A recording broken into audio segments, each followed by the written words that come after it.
Veteran of the University of Waterloo, where he also serves as director of the Center for Responsible Citizenship. And I've just learned he also directs a master's in Catholic thought.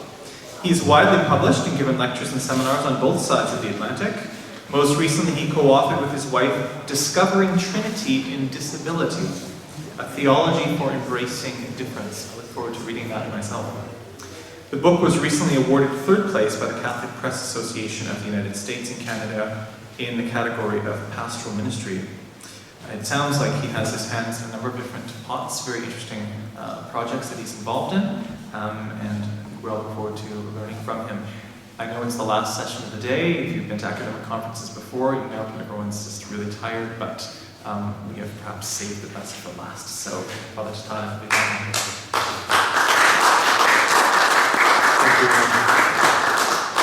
I was just mentioning that, so I'll repeat it. This actually is quite nerve-wracking being here because it feels very much like my student days. Professor Erickson was the external of my thesis defense, and Professor Barringer was one of my professors in my student days. So if they start nodding, it means I'm in trouble. The paper I'm presenting is actually comes out of reflections of I'll call it a larger project. And that's, so I want to contextualize it for a second.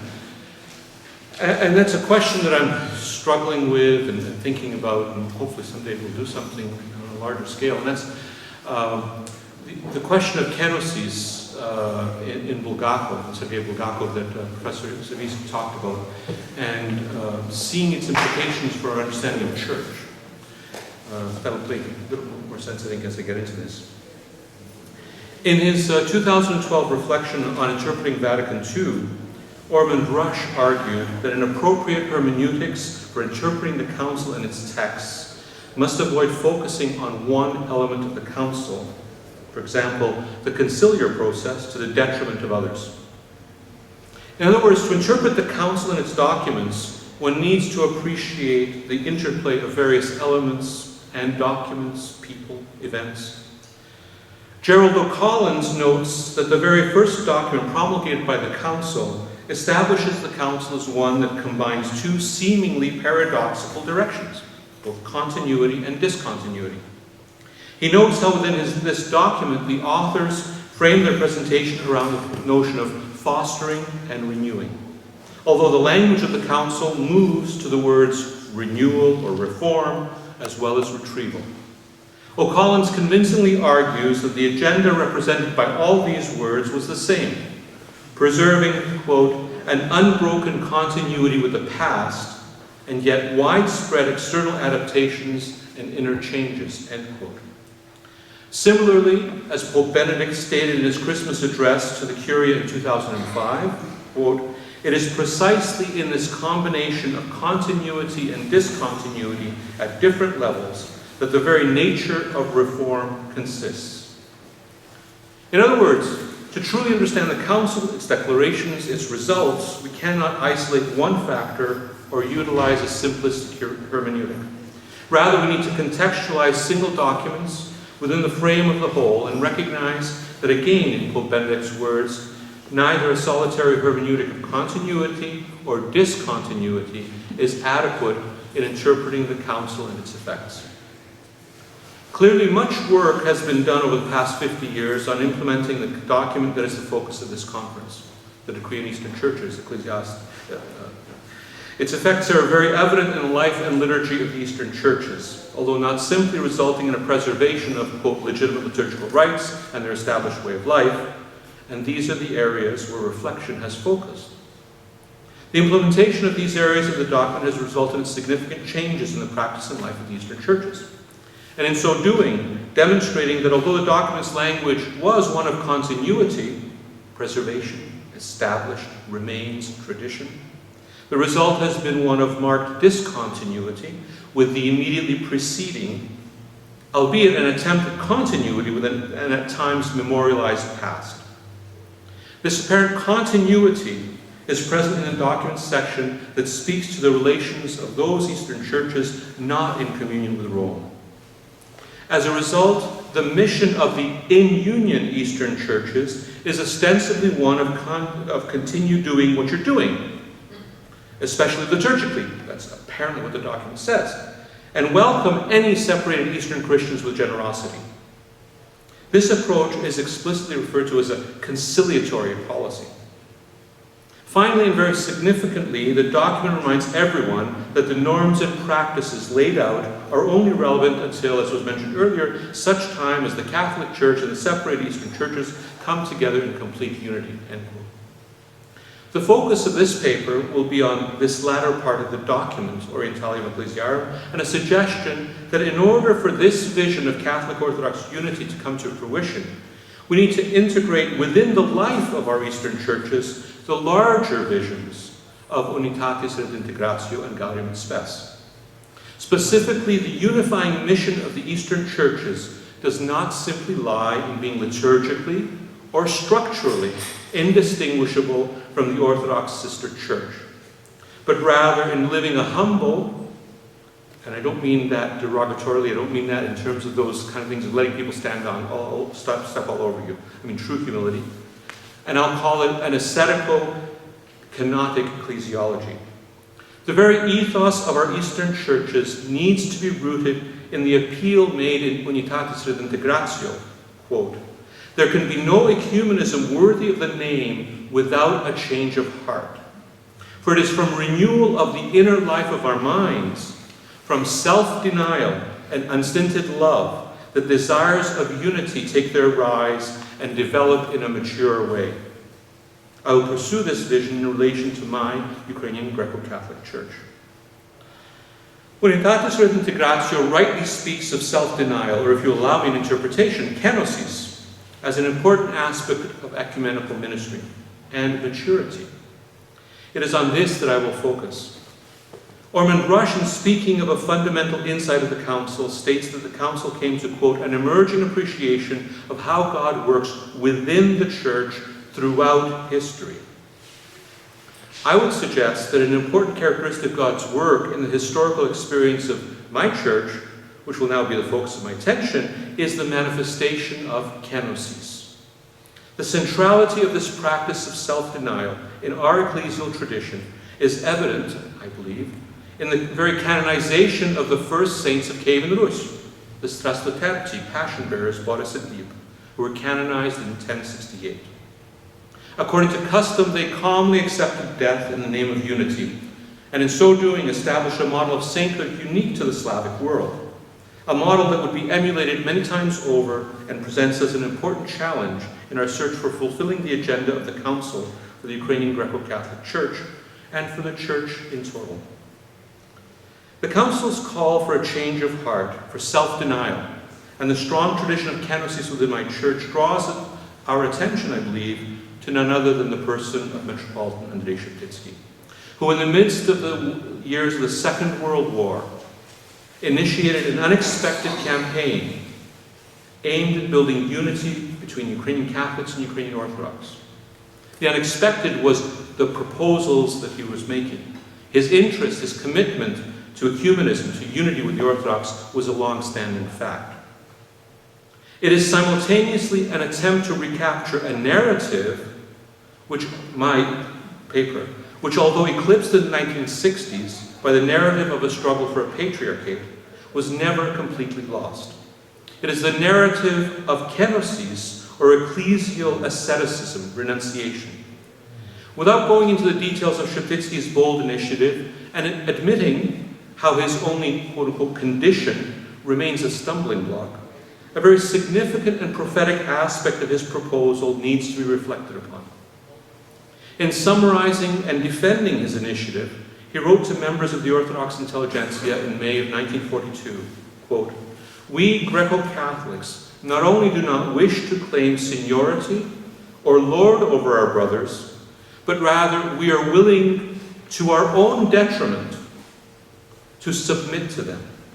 Thus, a complete union of our two confessions would, one would have to say, represent the complete submission of Greco-Catholics to the authority of the Kievan Patriarch."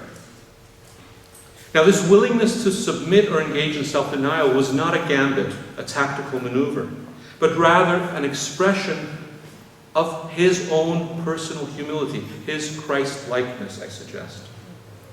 In 1941, he had written to Orthodox bishops in Ukraine saying, "We must, from both sides, be ready to make necessary concessions. When the gospel obligates us to deny ourselves to the extent that we are willing to give up our very soul, so much the more we must be willing to make concessions as far as our conscience allows." In his March 3rd, 1942 letter to the Orthodox intelligentsia, he made clear that he personally made no claim upon primacy in the United Church. He wrote, "It is clear that a Greco-Catholic cannot become the Metropolitan of Kiev, and I have no desire for this honor, nor do I have the physical capacity to be in Kiev. The Kievan Metropolitan must be chosen from the Orthodox, either autocephalous bishops or priests. If he were united to the Universal Church," that's his condition, "then we Greco-Catholics would submit to him, and I would be the first to gladly submit to his primatial authority." End quote.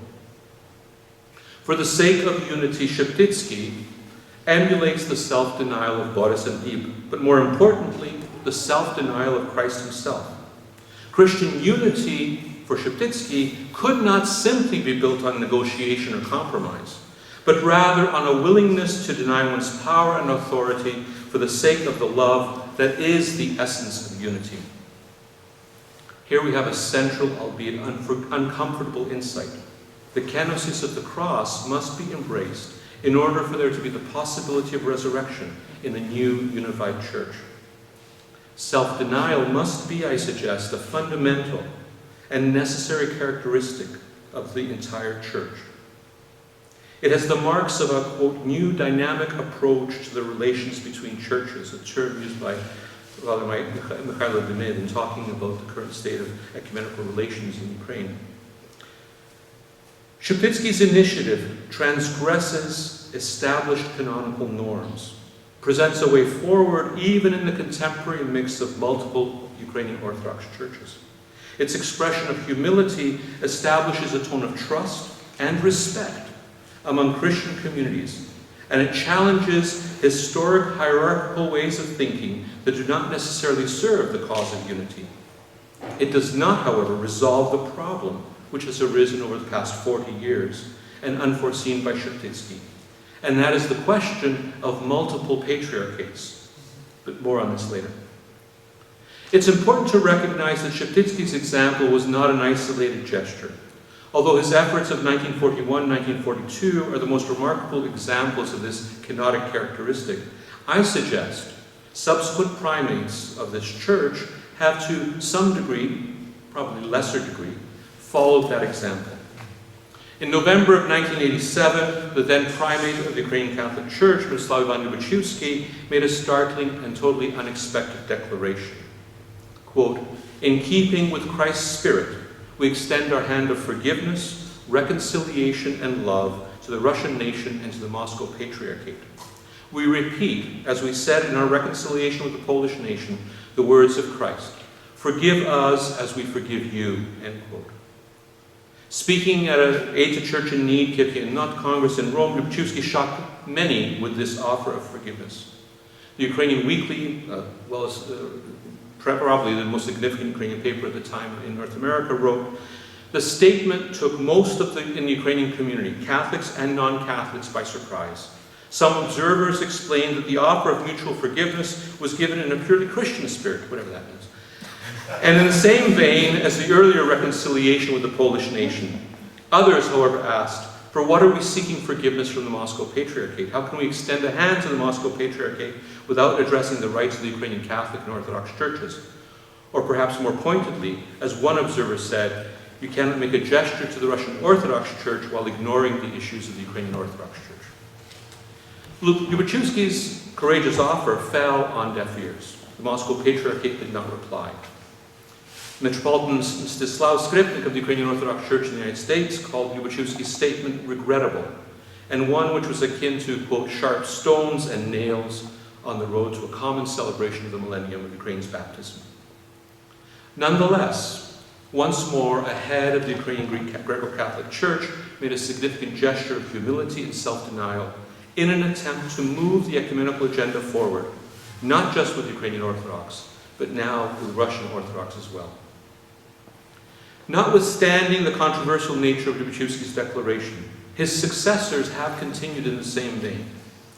Thus, in 2001, the primate Myroslaw greeted the Pope on the occasion of his June visit to Lviv with the following words: "Perhaps it seems strange, incomprehensible, and contrary at such a glorious moment to also mention that the history of our Church over the past century has known dark and spiritually tragic moments. They lie in the fact that some sons and daughters of the Ukrainian Greco-Catholic Church, to our great shame, whether knowingly or unknowingly, did inflict injustice upon their neighbors, both from their own people and from other nations. On their behalf, in your presence, Holy Father, and in the name of the Ukrainian Greco-Catholic Church, I ask the Lord's forgiveness, as also of those whom we, sons and daughters of this Church, have in any way offended, lest this horrible past weigh upon us and poison our lives. We happily forgive those who in any way offended us." This act of repentance and forgiveness is then placed within the context of the new responsibilities of the Church in the new post-Soviet situation in the new century. He said, quote, "The essence of which can be expressed in these words: the holiness of people united in a pilgrimage on the road to ecclesial intercommunion in order to fulfill the will of Christ's Savior." Husar stands unconditionally in this tradition of seeing self-denial, kenosis, as a necessary step towards church union. On the occasion of the transference of his see to Kiev in 2004, Husar made further admissions. He decried the trauma caused by theological polemics and proselytizing forms of pastoral work, as well as, further to our discussion in the earlier session, as well as post-Brest rivalries, which have made it impossible to come to a resolution of the fate of the Church of Kiev. He also adds, quote, "Today, none of the Ukrainian churches can claim to be free of responsibility for the spiritual toll." And so he repeats the words that he spoke on the occasion of the papal visit, which I just quoted. In a January 2004 interview, Husar is quite open in his controversial comments on the Union of Brest itself. Referring to the notion of unionism, he says,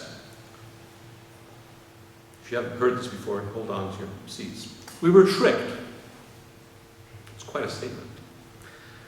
"It was not the intention of our bishops at the end of the 16th century, but this was the political situation within the Polish kingdom of that time.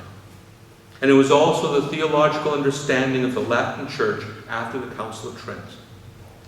But that is in the past. We would not like to have unionism used anymore as a way of establishing unity.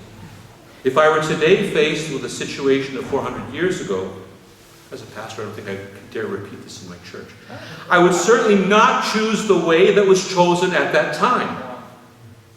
I'll repeat that. If I were today faced with the situation of 400 years ago, I would certainly not choose the way that was chosen at that time. Metropolitan Sheptytsky, my predecessor in 1942, said very explicitly in a letter to the Orthodox, "This is not the way that we would like to conduct ourselves today." So he has, in this sense, condemned this way. Again, we would not use it today. End quote. The model Husar offers is one of an intercommunion of sisterhood, that's his term, as opposed to jurisdictional subordination. Quote, "Each church," he says, referring to all the churches in Ukraine, "is responsible for those aspects of the common inheritance which they have sustained, and to make them the common inheritance of the Ukrainian people." End quote. He continues, quote, "To think about the unity of the Kievan Church means not to renounce the gift of communion with various Christian centers, but rather to enhance this communion with the spiritual gifts of the entire Kievan Church." He concludes his address with the following words: "In our view, the road to renewal of our faith lies especially in the renewal of one Kievan Church in one patriarchate, inspired by the example of the holy passion bearers Boris and Hebe. She will cleanse her memory of the pain of historic wrongs and the deep wounds of disunity will be healed. End quote. This renewal and healing that Husserl speaks of involves nothing less than a sober admission of his own church's failures.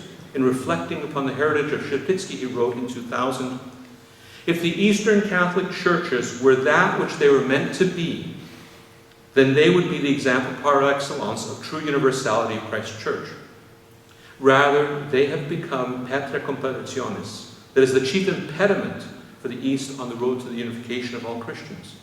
The Catholic churches of the Eastern Rite are an immense and indispensable ecumenical achievement, not because of their participation in dialogues or discussions, but by their being such as they are meant to be. Given that, then the main obstacle and many secondary matters will of themselves disappear." He continues, "In Sheptytsky's mind, the Union of Brest did not achieve its aim because it was unable to fulfill an essential condition, to be truly Eastern and truly Catholic. We won't focus here on the external factors. We will note only that the internal factors were even more insidious.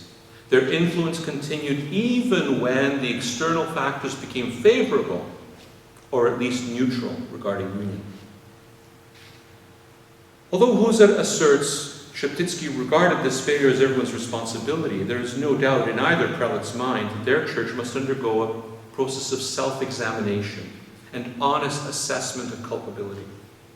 Only the unions can renounce uniatism. And again, not as a gesture or a tactic, but as a profound recognition that the very truth of the church demands the flourishing of unity in diversity.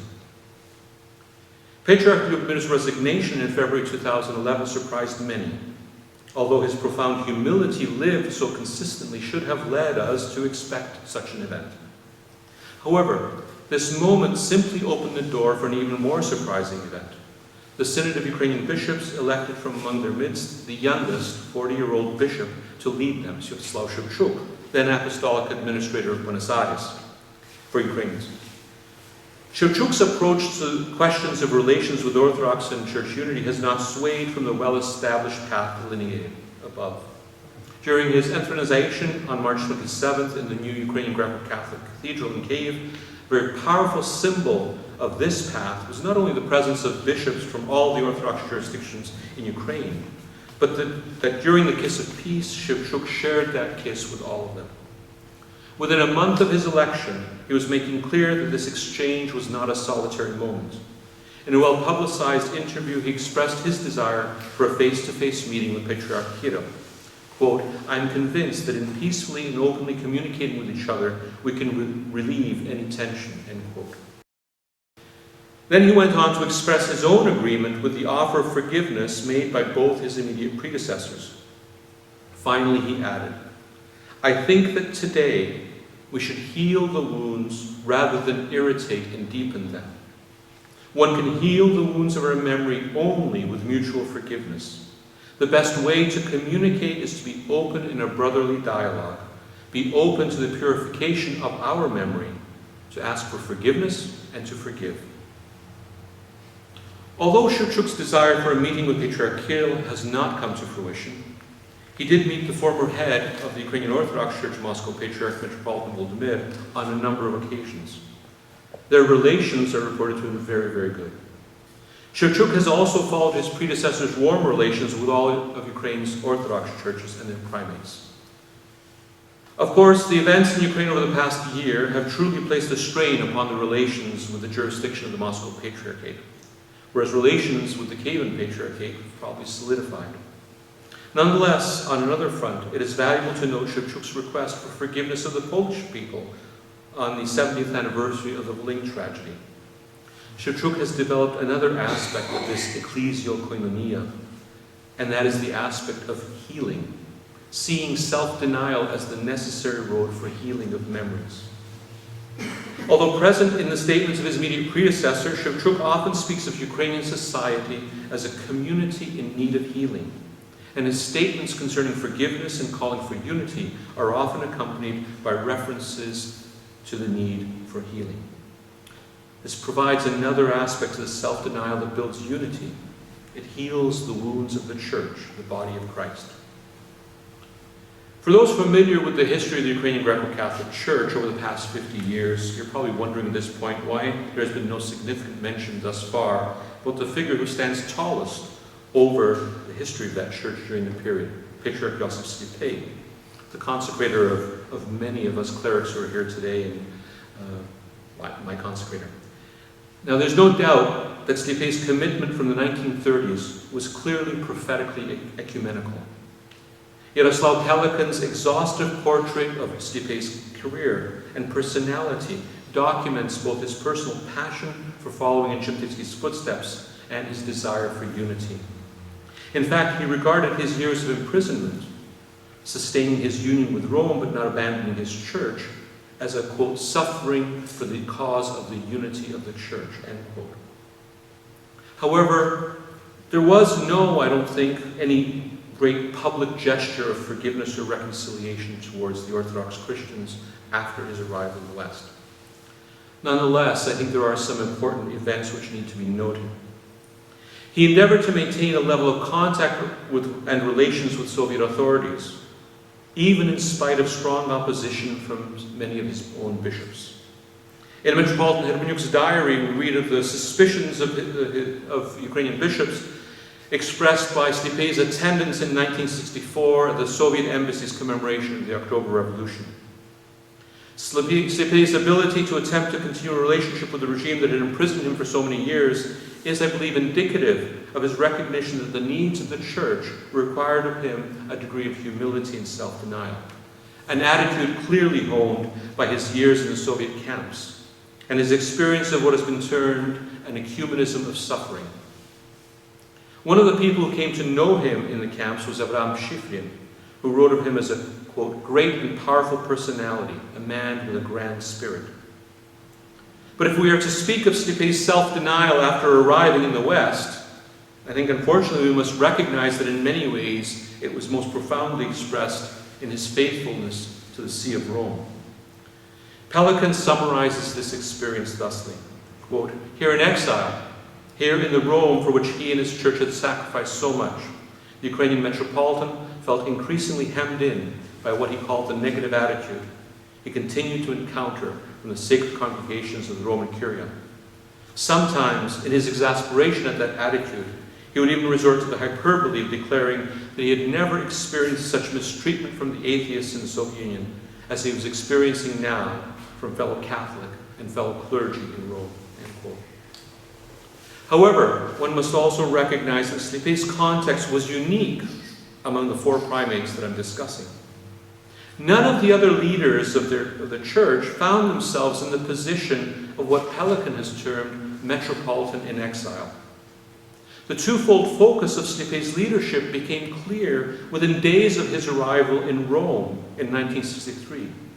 And soon those two foci, I suggest, would give fruit to what he regarded as the vehicle by which his goals could be secured.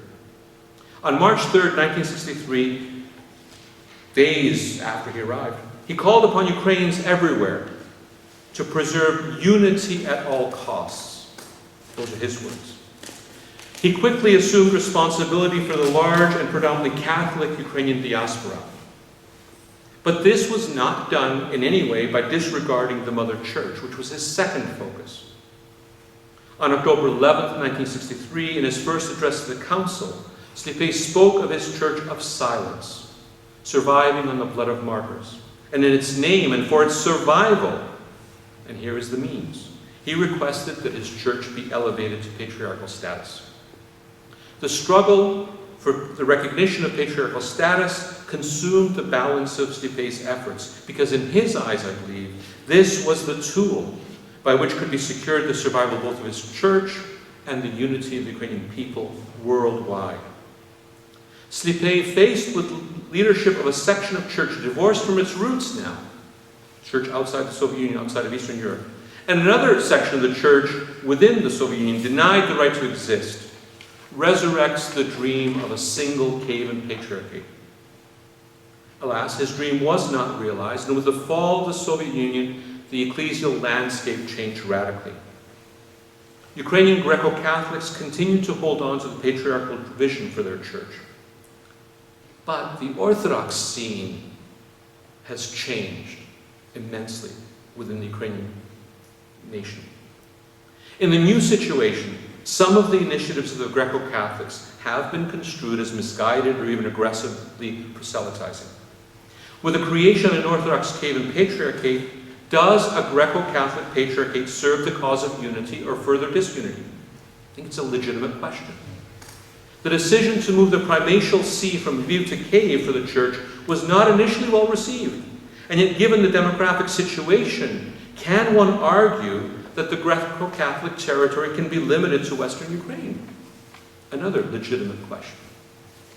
In this new environment, does the appeal for recognition of a Greco-Catholic Patriarch of Kiev serve the cause of unity as it was initially envisioned? Archbishop, or Patriarch Emeritus, I don't know how you apply the emeritus title to those various titles, but anyway, Huzat reviewed some of these concerns in his 2004 pastoral letter. Quote, concerning the recognition of the patriarchal structure of the name of the letter was concerning the recognition of the patriarchal structure of the Ukrainian Greco-Catholic Church. In this document, he asserts that the question of a Greco-Catholic Patriarchate is one which, as we've seen, arises from the very desire of this church to express itself as an autonomous Eastern Church in union with Rome. It is a tool for the achievement of, quote, his words, one patriarch in the Cathedral Sabbat of St. Sophia in Kiev. However, such assurances could be viewed as empty. Had he not closed his pastoral letter with the following, quote, we continue to establish in the life of our church patriarchal structures and a patriarchal consciousness. However, without the blessing of the Holy Father, and without our appropriate humility, our patriarchate could become a wound on the body of the universal church. And this, he said, forces us to be prudent. So we return to the theme of humility, the canonic mission of the Ukrainian Greco-Catholic Church, the weighty example and offer of Metropolitan Sheptytsky. To speak of an ascetic canonic ecclesiology is not to outline a church structure, but rather to describe a fundamental stance enunciated by the heads of the Ukrainian Greco-Catholic Church in the past century, and requiring profound reflection by all its members. A reflection which I don't think we have even started to do. In order to be true to the Church's mission as they have outlined it, in order to bring to fruition not only the program of Orientalium ecclesiarum, but of Vatican II as a whole, and to witness the gospel in this historic moment, all members of the Ukrainian Greco-Catholic Church are called to reflect upon this ascetic canonic vision. It is a vision that demands an understanding that the life of their church cannot solely be defined by their own interests. The Ukrainian Greco-Catholic Church is, and it's a term which Patriarch Huzat had used, it's a church which is in between. And yet destined, now I'm saying this, destined to dissolve into a new and larger unity in diversity.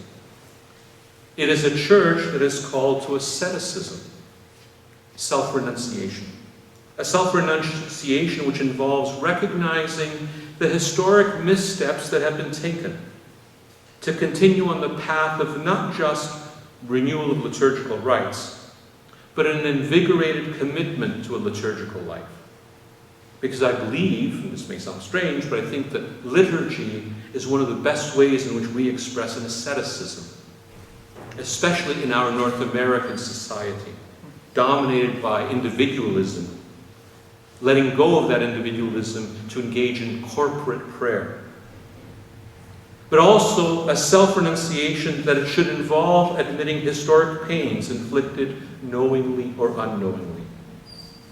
A self-renunciation which admits the errors of the past, discontinuity, but which aids us in recognizing anew the stirrings of the Spirit, continuity, which may have been inadequately attended to. When read in harmony with Unitatis et Integratio, Orientalium ecclesiarum is not, as the truly esteemed commentator on Vatican II, Giuseppe Albergo, wrote, a document of the status quo, I was floored by that quote. But rather a revolutionary appeal for the Eastern churches, and for me, my church specifically, to see ourselves in a profoundly new way, to step out of ourselves, so to speak, in order to be for the renewal of the communion of Christ's church. However, in whichever way that may be manifested. This reading also necessitates the Church of Rome recognize the historic responsibility of the Eastern churches for building unity with our sister churches. I was so pleased to hear Bishop Samra talking about the Zogby Initiative. An initiative which challenges the current norm that surrounds the way in which people think ecumenical discussion should go. The Zogby Initiative is basically based upon the principle that here we have two sister churches. If they are able to achieve theological unity, do we need to wait for the large centers to say this is okay? I think that's an example which we in our church should follow. Where in particular churches are encouraged to humbly open themselves to their sister Orthodox churches and rediscover the unity that is built on love. Unity will then be a gift of the Holy Spirit, a gift which we must humbly pray for and receive, renouncing our human logic of negotiation. Living a life of kenosis which recognizes that we must pass through the humiliation of the cross in order to attain the glory of the resurrection. Thank you.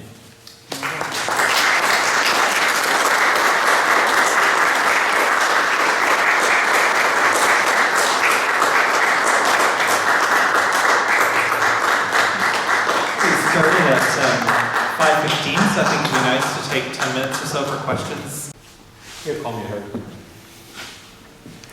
I have to run, so I'll make this short. Is it possible to pursue the line that you're sketching without the kind of frank naming of names on the Russian Orthodox side in relationship to its own internal history within the Soviet Union, and on the Ukrainian side with relationship to, say, the Second World War prior and subsequent? This is clearly the elephant in both rooms. It never gets spoken of. And even your presentation can create the sense that somehow this all has to do with hierarchs and church bodies, and both are standing in this room packed with elephants. So just a reaction to it. Can we do this with the naming of names? I'm not quite sure what you mean by that. Nazis and communists. Death camps, terrorism, all of them. I mean, that's part of the experience of everyone on both sides. We're a church in the world. That was the world. Absolutely. Had to be lived through. Absolutely. And I don't know the answer to that question. You know, I don't know. But what I would offer is this. I think that before we even get there, in terms to that imperative, I think there's a road we need to travel, and that is the road of discovering the hurt of the other, of opening up to the hurt of the other. I mean, one of my experiences, and you know, the work of the Sheptytsky Institute is unique, so I put that aside because they're doing great work and very meaningful work. But on the level of, let's say, the Episcopal level, the level of clergy, and then not even talking about faithful, because I think faithful, there's something else going on there, which is more prophetic. But I don't know how much we realize, for example, from our side, Ukrainian side, how much we realize how much pain was endured by the Russian Orthodox Church in the 20s and 30s. You know, how much do we talk about that amongst each other? Right? So even before we get there, I think that's what that path has to be traveled. We have to travel the path of talking about the challenges of the 16th and 17th century. Right? which is safer than getting to. But I think you're right. Finding a language, finding a space and a comfort level for that 20th century discussion is huge. I will use an analogy, and maybe this comes from being a married priest. Sometimes you say nasty things to your spouse, but it comes out okay if you love each other, right? And we have to discover that love before we get there. Thank you. I just want to follow up on that. And I'm so happy that you talked about the recognizing the pain of the other. I mean, there can be triumphalism of kenosis, right? I say, my kenosis is better than your kenosis. Okay? And that is horrible, because that undermines everything. And that's what we have engaged in. That's what the Ukrainian Greco-Catholic Church is great at. And the Ukrainian people in general. Just as Father Deacon Zawisky said, well, the suffering of the 20th century doesn't allow us to go get back in touch with the problems of the 16th and 17th century. Well, that's a big problem. We have to be able to get through that pain and to feel the pain of the other side. Without that, we're not going to make any progress. And I think that in our own, even if we lie down in front of the others, without that recognition of the pain of the other that you mentioned, I think we're going to make no progress. Even in today's conflict, in today's conflict in Ukraine, if we don't recognize that there are thousands of people at this very moment who in their hearts feel betrayed by the Ukrainian government and the Ukrainian army for having decimated their apartment block, their place of work, their city, their whole life. If we don't recognize that pain and keep talking as if Eastern Ukraine was just full of terrorists, it's the language of terrorists. Yes, they may be terrorizing us, but there are people there who feel genuine fear for everything, innocence, who are drawn into all of this. And we don't do that enough. We don't pray for general healing. I agree with the idea that healing is what is needed most. The mystery for me, and perhaps you have some insight into this, that's my question. Is it possible, and perhaps you could, from the whole perspective, you've dealt a lot with suffering, disability, discovering the Trinity in disability and all of that. Is it possible to start that healing process even before the hostility ends? And how? Do you have any insights? My first reaction is absolutely, it's about us starting to talk about the other. I mean, I was very appreciative of Professor Bird's comments about, the history, our history here in North America. I mean, talking about the 20s and 30s and about pain and suffering happened. I think that we're talking about churches, but we're talking about people. And if we open our hearts, not figuratively, but literally in terms of talking about the other's pain, that's where we start healing, even though there is horrible tension and antagonism. I think that I was speaking to one member of the Russian Orthodox Church who is saying that, in fact, there in his, being that it's anecdotal, there are quite a number of young Russian Orthodox priests who have a totally different perspective on the meaning of Christ. The problem, of course, is the political situation that they're living in.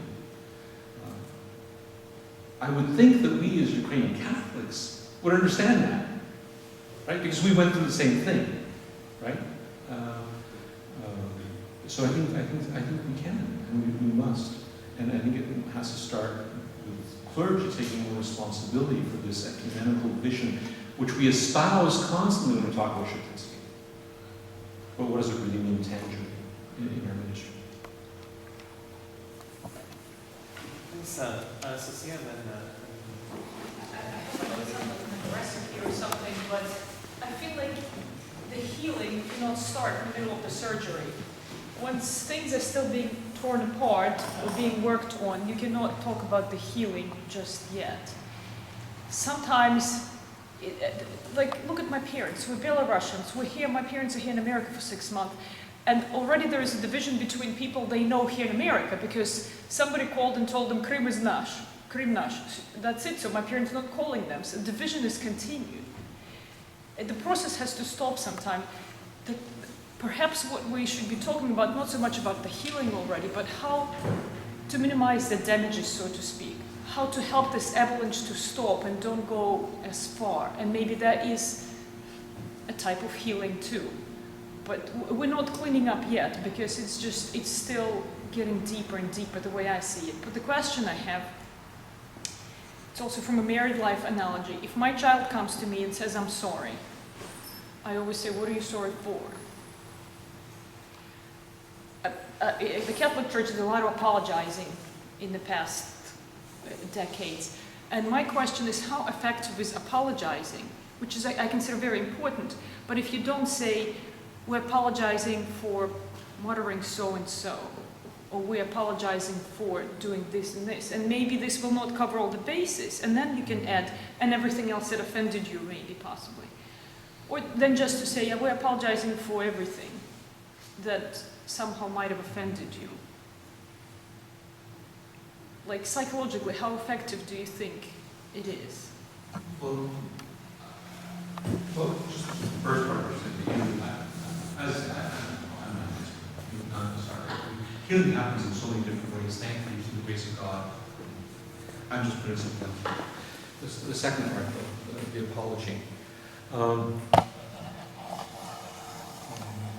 As a student here many years ago, Professor Berenger was the first person who I ever heard really speak about the meeting of Patriarch Athanasius and Pope Paul VI in Jerusalem.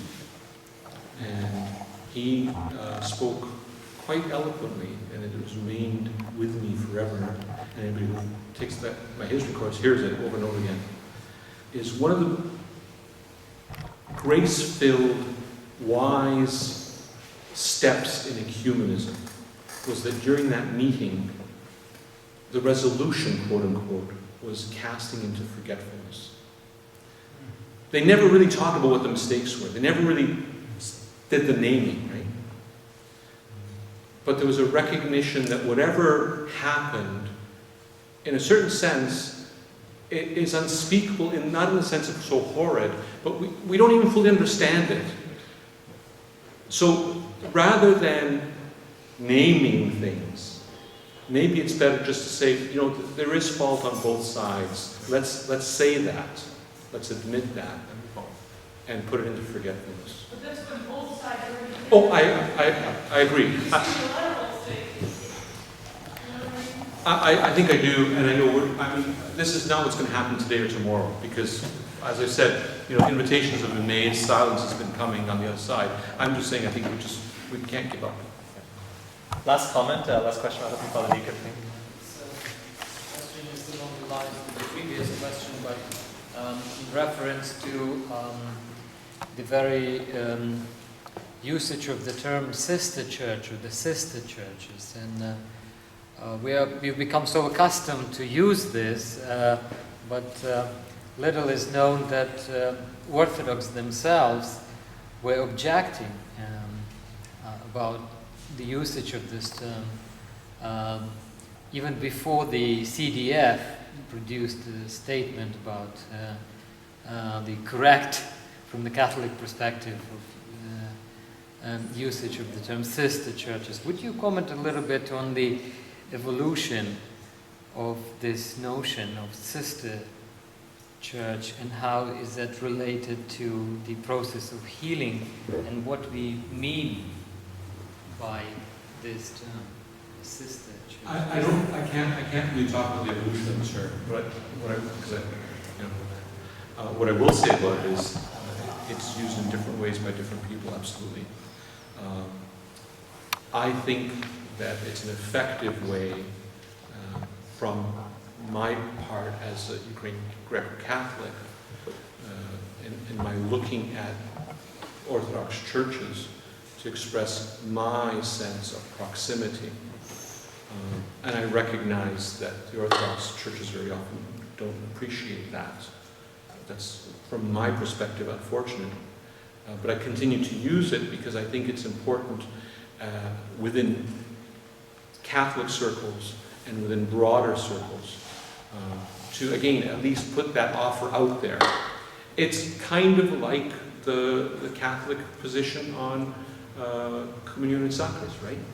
For many Orthodox, that's insulting. That we say that if you're Catholic and you're in a city where you can't attend the Eucharist on Sunday, you can go to an Orthodox church and receive communion. We have, in this process, it's a process of each of us learning ourselves. This is why it's not a negotiation, right? We're going to give it up this if you give us that. This is our stance, or this is how we see ourselves as a church. We offer that humbly, I hope, not with the triumphalism that Father Andrey properly referred to, but humbly. It's painful. You know that about it. Thank you. Thank you. I think we want to